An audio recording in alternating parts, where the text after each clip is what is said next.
Gracias por estar ahí, primero que nada. Quería consultarle, no sé si tutearle porque es jovencito, pero bueno, quería consultarle con respecto a estos síndromes post-COVID que charlábamos telefónicamente. ¿Cómo se manifiestan estos síndromes? Bien, primero que nada, ¿cómo estás? Gracias por la invitación y más vale puedes tutear, no hay problema.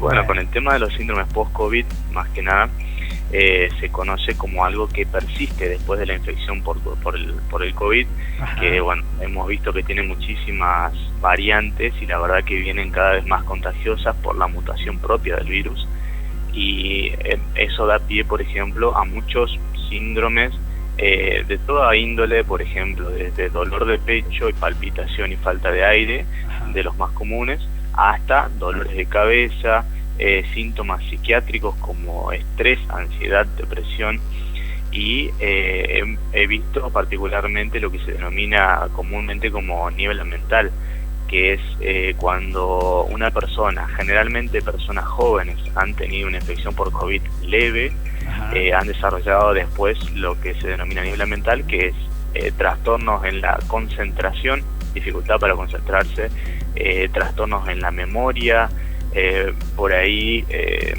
disminución de la fluencia verbal por dificultad en tratar de encontrar la palabra justa, esta típica de que me dicen Sí, te queda en la punta de la lengua y no sí. puedo recordar. Son cositas por ahí que preocupan mucho a la gente porque generalmente son pacientes más jóvenes que han tenido un COVID leve y dicen, bueno, pero si lo único que me faltó fue el olfato, y se ponen nerviosos por no poder concentrarse, no poder recordar cosas y esto es uno de los síndromes más complejos en el tema del diagnóstico y tratamiento y aparte el rango etario, digamos, que abarca. Qué bárbaro. Escuchaba atentamente, Pablo, porque creo que varios de estos síntomas me pasó a mí y realmente se manifestaron después del COVID. Yo tuve un COVID bastante heavy, por decirlo así.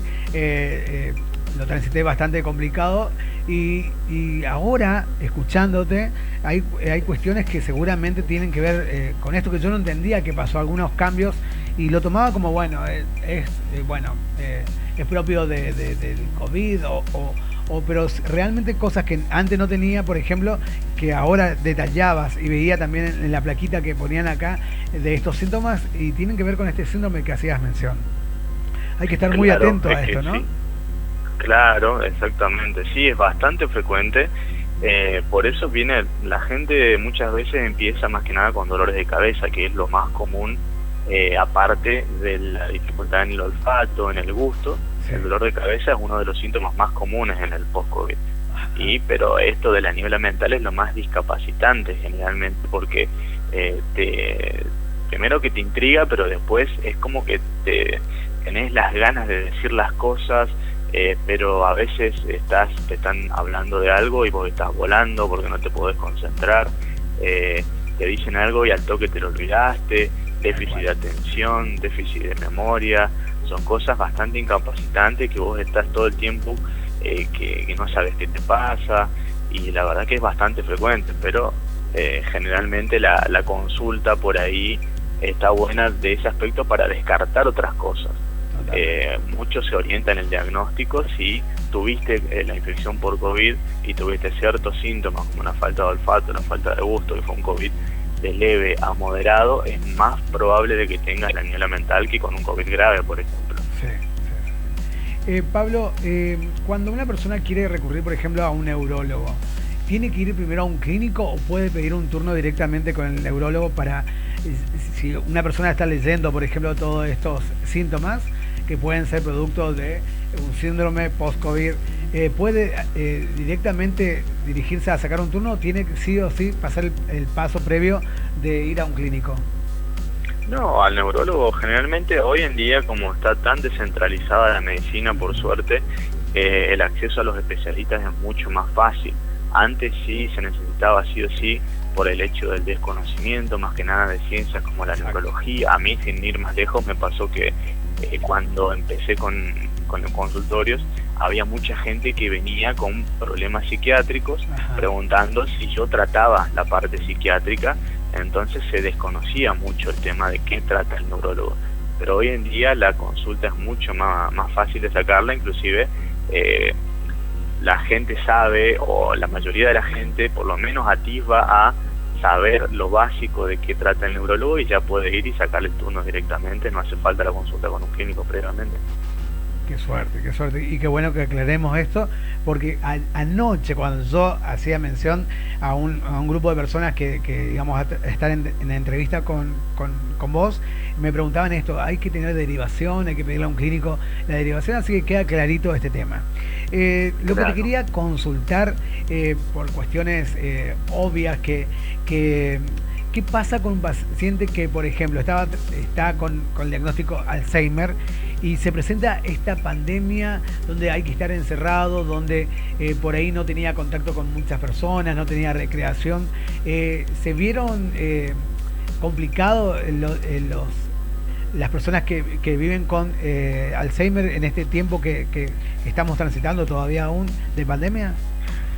Sí, lamentablemente sí, muy complicado, porque ya de por sí las personas, nosotros tenemos usualmente desde personas sin patología, a medida que vamos aumentando o que vamos creciendo, pasando por las etapas de adulto hasta adulto mayor, tenemos cierta disminución de la masa del cerebro. Ajá. Que si no tenemos una adecuada reserva cognitiva, es decir, un adecuado backup cerebral, por así decirlo, esta atrofia que se va generando usualmente suele justamente empeorar los síntomas o generar por lo menos síntomas en una persona previamente sana. ¿Qué pasa? Pasamos desde un estado sin patología hasta un deterioro cognitivo leve, hasta una demencia. No siempre, obviamente, es la menor cantidad de las personas, pero el envejecimiento normal hay que diferenciarlo de patológico. Entonces, si una persona que tenía un deterioro cognitivo leve está haciendo las cosas para evitar tener un trastorno cognitivo mayor, justamente una de estas cosas, de estas herramientas que tenemos para hacer es la socialización y el ejercicio. Y esta persona que estuvo encerrada tanto tiempo sin socializar, sin hacer ejercicio por el tema del encierro y demás cosas, esto es prácticamente inevitable y mucho más rápido de lo que podría llegar a progresar este deterioro cognitivo en una persona que hace estas actividades. Y lastimosamente con la pandemia y el encierro, no solo en las personas con deterioro cognitivo, con demencias, las personas con demencia sí empeoraron capitalmente, pero sin ir más lejos, las personas que quieren hacer una prevención contra esto, es decir, personas que quieren justamente salir a socializar, hacer ejercicio, no pudieron hacerlas, y pasó en personas jóvenes inclusive que aparte de la niebla mental que hablamos previamente, todo esto no ayudó para nada y empezaron ya como a retraerse, a tener problemas de depresión, problemas de ansiedad, estrés mucho más aumentado, sumado a toda la condición económica y todo esto, digamos, lo que no se conoce, y es como que empeoró mucho la parte psicológica y psiquiátrica también. Así es. Pablo, para redondear, ojalá que este sea la primera de varias entrevistas, porque la parte neurológica y todo lo que tenga que ver con esto que estamos tratando hoy requiere de tiempo, de contar y de dar ejemplos. Cuando hablamos ya sea de daños neurológicos, hablemos, reitero, ya sea de estos síndromes de pospandemia o de Alzheimer que te hacía mención antes, la familia también tiene que acompañar el proceso de rehabilitación o de acompañamiento a un paciente así, ¿no es cierto? La familia juega un rol fundamental. Totalmente, la familia, el entorno, los amigos, los conocidos de las personas, porque justamente una persona en sí sola, ya con un diagnóstico de demencia directamente, la demencia quiere decir que perdió el funcionamiento básico diario, cotidiano. Entonces, es una persona que es totalmente dependiente para las acciones, para todas las acciones. Y esas acciones conllevan tanto desde levantarse, cambiarse e higienizarse, hasta hacerse la comida, comprar los víveres, entre todas las cosas. Y la familia obviamente juega un rol fundamental tanto en la parte intrínseca como la extrínseca, o sea, un familiar, un hijo, una hija, un nieto, nieta, sobrinos, que tienen que ir a comprar, a cocinar, a higienizarlo. El cuidador también de las personas con demencia siempre tiene que estar ahí al tanto de todo, porque es el que maneja la medicación, las actividades, el que acompaña a esta persona al salir, lo hace leer, entre otras cosas, y siempre tiene que estar ahí al 100% al lado, tanto el familiar como el cuidador.